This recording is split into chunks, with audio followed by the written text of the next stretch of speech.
નમસ્કાર, આપ જોઈ રહ્યા છો નેશન પ્લસ ન્યૂઝ. હું છું આપની સાથે હેતલ ભગત. વડોદરા મહાનગરપાલિકાના ડેપ્યુટી મ્યુનિસિપલ કમિશનર હસમુખ પ્રજાપતિનો વિદાય સમારંભ યોજાયો હતો.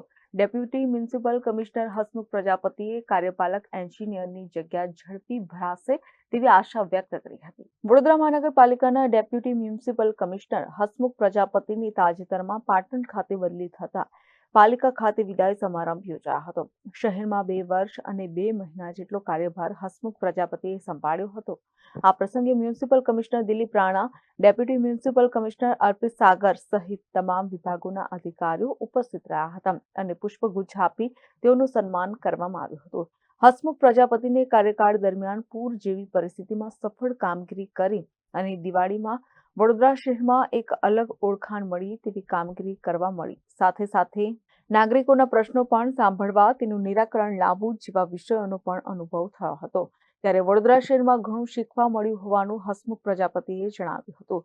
ડેપ્યુટી મ્યુનિસિપલ કમિશનર હસમુખ પ્રજાપતિના કાર્યકાળ દરમિયાન ભરતી પ્રક્રિયા ઝડપી બની છે, પણ મહત્વની શાખા ગણાતી એવી રોડ શાખામાં હંગામી કાર્યપાલક એન્જિનિયર કાર્યરત છે. વડોદરા શહેરના રોડની હાલત કફોડી થઈ છે, જે હંગામી કાર્યપાલક એન્જિનિયરોનો ઉત્તમ ઉદાહરણ પૂરું પાડે છે. નાની નાની જગ્યાઓમાં ભરતી પ્રક્રિયા હજી પણ બાકી છે, એ વહેલી તકે પૂર્ણ થાય તેવી આશા વ્યક્ત કરવામાં આવે છે. જ્યારે રોડ વિભાગ જેવી મહત્વપૂર્ણ શાખામાં કાયમી ધોરણે કાર્યપાલક એન્જિનિયરની જગ્યા ભરાશે તેવી પણ આશા ડેપ્યુટી મ્યુનિસિપલ કમિશનર હસમુખ પ્રજાપતિએ વ્યક્ત કરી છે. વડોદરા મહાનગરપાલિકા ખાતે હું ઓગસ્ટ 2022માં હાજર થયેલો.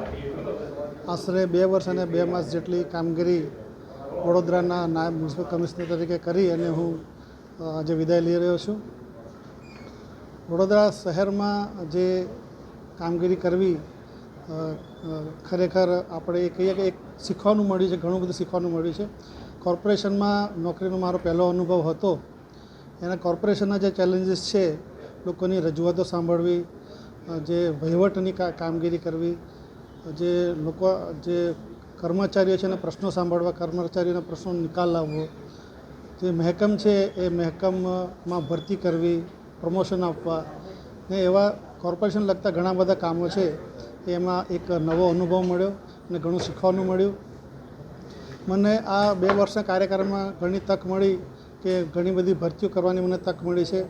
છેલ્લા 2 વર્ષમાં જુનિયર ક્લાર્ક છે, એન્જિનિયર્સ છે, મેડિકલ સ્ટાફ છે, સેનિટરીનો સ્ટાફ છે, રેવન્યુ ઓફિસર, વોર્ડ ઓફિસર, આવી ઘણી બધી જગ્યાઓમાં ભરતી કરવાનો મને ચાન્સ મળ્યો. માન્ય કમિશનર સાહેબના માર્ગદર્શન હેઠળ જે મને શીખવા મળ્યું અને ભરતીઓ સારી રીતે કરી શકે એના બધા મને ખરેખર ગર્વ થાય છે. જે ચૂંટાયેલી પાક છે એના તરફથી મને ખૂબ સપોર્ટ મળ્યો છે અને એમના માર્ગદર્શન હેઠળ પણ મેં કામગીરી કરી છે. અને આ તબક્કે મને જે 2 વર્ષમાં જે કામગીરી કરવાની તક મળી, લોકોના પ્રશ્નો જે છે એનો ઉકેલ લાવવાની તક મળી, એના માટે હું સર્વેનો આભાર માનું છું. છેલ્લા જે પૂરની કામગીરી હતી એમાં પણ આપણે વડોદરા શહેરના સર્વે નગરજનો, અધિકારીઓ સાથે મળી અને પૂરની પરિસ્થિતિનો આપણે સફળતાપૂર્વક સામનો કર્યો અને આપણે પૂરમાંથી બહાર આવ્યા. અને છેલ્લે દિવાળી વખતે આપણે શહેરને ખૂબ સુંદર બનાવ્યું, બ્યુટિફિકેશન કર્યું. એની આપણે રાષ્ટ્રીય સ્તરે અને આંતરરાષ્ટ્રીય સ્તરે પણ નોંધ લેવાઈ છે. એના માટે હું જે સર્વે મહાનગરપાલિકાના છે અધિકારીશ્રીઓ છે, કર્મચારીશ્રીઓ છે, એમણે જે ખરેખર ખૂબ સુંદર કામગીરી કરી, એ તબક્કે હું આ તબક્કે એમનો ખૂબ આભાર માનું છું. અને આપ સૌને મને ખૂબ સહકાર મળ્યો, એ બદલ પણ હું આપનો આભાર માનું છું. જય સાહેબ, કયું કામ એવું છે કે જે બાકી રહ્યું તમે અત્યારે રિગ્રેટ છે કે મારા કાર્યકાળ દરમિયાન પૂર્ણ કર્યું? એટલે એવું કહી શકાય કે જે ભરતીની આપણે ઘણા લાંબા ટાઈમથી જગ્યાઓ ખાલી હોય તો એને આપણે બહુ ઝડપથી કામગીરી પૂર્ણ કરી છે. તેમ છતાં આવી કેટલીક નાની નાની જગ્યાઓ છે કે જેમાં હજી ભરતીની પ્રક્રિયા બાકી છે. તો એના માટેની પણ આપણે તૈયારી કરેલી છે. એન્જિનિયરિંગમાં જે થોડી જગ્યાઓ ખાલી છે એના માટે આપણે પૂર્વ તૈયારી કરેલી છે અને મને આશા છે કે એ કામગીરી પણ ટૂંક સમય પૂરી થઈ જશે. એટલે એવો કોઈ હું સ્પેશિયલ ના કહી શકાય કે મને કોઈ ખેદ રહી જશે કે કામગીરી બાકી છે, કારણ કે મોટાભાગની આપણે કામગીરી પૂરી કરેલી છે. રોડ શાખામાં હંગામી કાઈ છે કે એ બાબતનું કોઈ રિગ્રેટ કરું કે ત્યાં પરમાનન્ટ હોવો જોઈએ? આ બધી જે કામગીરી છે એમાં જે ઉપલબ્ધ સ્ટાફ એના આધારે આપણે કામગીરી કરાવતા હોઈએ છીએ. કાર્યપાલક ઇજનેરની જગ્યાઓની ભરતીની પ્રક્રિયા થયેલી છે અને જે હંગામી જે અધિકારીને ચાર્જ આપવો એક વ્યવસ્થાનો ભાગ છે અને આધારે કામગીરી કરવામાં આવેલી છે. એટલે ટૂંક સમયમાં આ જગ્યાઓ પણ ભરાઈ જશે અને કોર્પોરેશનમાં પૂરેપૂરો સ્ટાફ ઉપલબ્ધ થશે એની મને સંપૂર્ણ ખાતરી છે અને એના માટે હું પૂરેપૂરો સંતોષ વ્યક્ત કરું છું. કેમેરામેન નવનીત પ્રણુની સાથે Satyam Nivaskar, nation plus news, Vadodara.